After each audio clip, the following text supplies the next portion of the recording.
Hey guys, welcome back to the channel. Today we're going to be talking about spoons. Spoons are a type of fishing lure.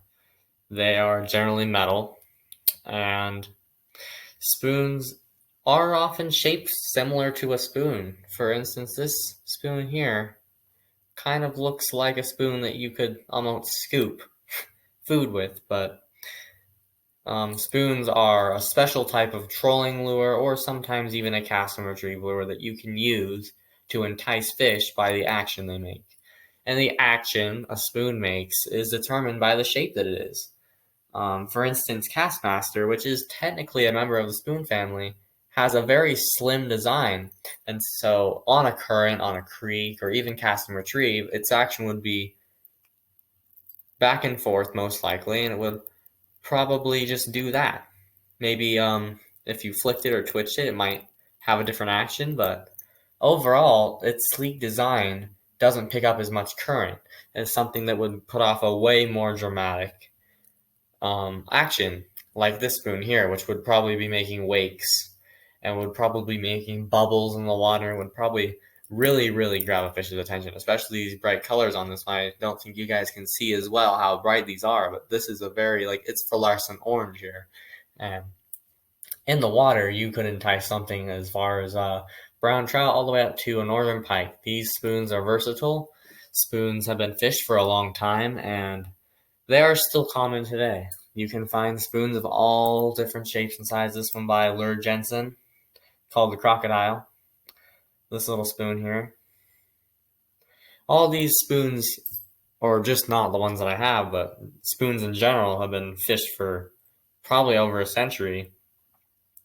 Spoons are made all over the world and used all over the world, and they are very common. And they come in all different shapes and sizes. This one, for instance, is really good for trolling as it's way heavier, and its action is much wobblier because, again, its shape picks up water slightly and just sends it like that. So it would be doing some kind of wiggling.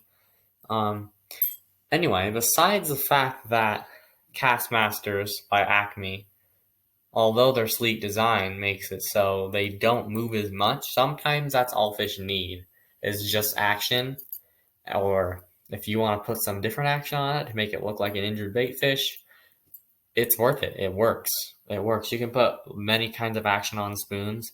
You can use them pretty much anywhere. This Castmaster, for instance, is one of my favorites because you don't have to use it on a boat. You don't have to troll it. It's not meant for trolling specifically, although you can troll it, and it does work very well while being trolled. It's great for being trolled because when you're boating and trolling, it's making its own current, and it's riding off of that, and you're giving it that action. But cast and retrieve, you have different options. You have different abilities. So that's just something I like about the Castmaster. With the Thomas Buoyant, this one right here, definitely in a creek, I would make sure to cast it not behind you. So if I were right here casting, I'd be like not casting this way. I'd be casting either straight or that way. And the reason I'd be casting at a 90-degree angle, either to the left or to the right, or a 45-degree angle to the right, I would try and stick along the lines of 90 and 40, 45. I definitely cast to the right. I'm confused because the directions on this video, or the directions is different for me. So to the right is where you guys would cast. I wouldn't cast behind you because it would take longer for it to pick up the current, which gives it more opportunity to sink and get snagged. And then you lose your bait. And spoons are surprisingly expensive for what they are. Like the Castmaster, it is a piece of metal that gives action, and it is a proven top bait. It's like Rapala, how you'd think it's just a normal hard bait wooden lure, but they catch lots of fish, and so their reputation, with that reputation, they're able to increase the price. Anyway, action for spoons is very simple. Spoons in a creek or a stream or a river gives their own action. It gives its own action. You don't have to do as much work. Same with spinners, which I can get into on a different episode, but right here, just another Castmaster. You can get them all sorts of colors, but one of my favorites, gold, silvers. You can't go wrong with gold and silver most of the time. Like there's no time that you'll be throwing out a Castmaster that's silver and realizing that it's the wrong move, because really, Castmasters, honestly, in silver and gold, and many lures in silver and gold, normally do the trick. Of course, spawn time, you got to pay attention to that, because trout especially, they're spawning like rainbow trout in their ponds, the commonly planted ones. Those are spawning during springtime, early spring, stopping in late spring. And then they start chilling out, but then they'll pick up back again. So just wait for them to pick up back again. That might take a month or so. It might take a month. It might take 3 months. But sometimes it takes a while for them to get all their energy back. And as soon as that happens, like, you should be ready to start using lures again. But I'd say during late April, early May, definitely maybe slow down on lures and go back to worms and go back to, like I mentioned before in my video, which I will be posting tomorrow, actually, with this video. Squids, tube jigs. If you put worms on a tube jig, put the bobber, maybe 3-4 feet even, or maybe even 5. I put mine almost from the bottom of my reel to the very top of my pole almost, because my water is pretty deep as far as you go. I mean, it's not that deep. It's not incredibly deep. It's not 100 feet deep, but it's deep enough where you want the trout to see it. Trout will rarely swim down to get food, so it's good to use spoons a little higher. If it's really deep, definitely pick a heavier spoon and definitely give it slower action. But if it's really, really, really shallow and there's lots of plants, foliage, rocks, pick a lighter one.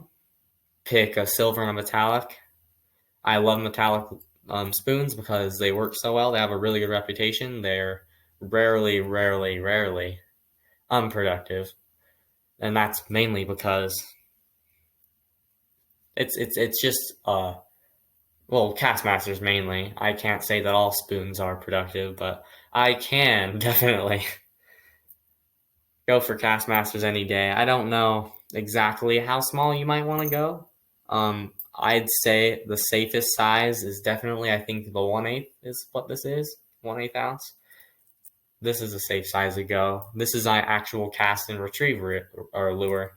That it's like the one that I use as far as, like, it's like the only spoon I cast and retrieve. If I'm using a spoon, any different spoon, I mean, I guess I do also cast and retrieve this one, which is slightly bigger, but you got to reel it slightly faster so it doesn't get caught, unless it's, of course, it's super deep, and then you can give it the same action. I think that basically covers the action you want to give on the spoons, and then the times you want to fish the spoons. Again, I'm warning you, during spawn, they're aggressive. Before spawn, they're hungry and aggressive. After spawn, so a couple months, it's not as good with lures. It's great with worms. I cannot tell you how much worms and power bait, anything that sits where a fish can just swim by and grab it. That's what you want right there. That's what's going to get you the most luck, is what I think to be one of the best post spawn baits. I wouldn't say lure because it's not a lure, it's a bait. You put it on a hook, you get a sinker maybe, put it really high up a bobber, you get a worm. You should be good to go. Like, it's pretty simple. The rig for bait is simple most of the time. Lots of people go complex on it, and I'm sure there's plenty of videos out there that make them really complex, but I might do a tutorial on what I do with the squid, because I experimented with it yesterday. And I was like, what if I put some worm on a squid just like I do off a boat, but instead I'm shore fishing, so I need to put a bobber on and cast it really far out. I did, and within 2 minutes, I probably caught about a 16-incher. I wouldn't say more than 16, but I don't know. I feel like he was 15 or 16 inches. because I did catch another 16-incher that day, and I did measure them. They were about the same as far as like the way I looked at it, just eyeballing it. But yeah, that about covers this video. If you guys, if this helped you guys as far as maybe what spoon to purchase, if this helped you guys as far as one of the fish spoons, if this helped you at all, make sure that you tell me in the comments if it helped you, and if it didn't help you, tell me if there was something I was missing. Tell me if there's something I should have added, and I'll make sure to do that in future videos with spinners. I can do it with hard baits. I can do a hard bait video. I'll do plenty of videos and tutorials about basic fishing equipment and care and all that stuff. Like, stay tuned for that, guys, and I'll see you in the next one.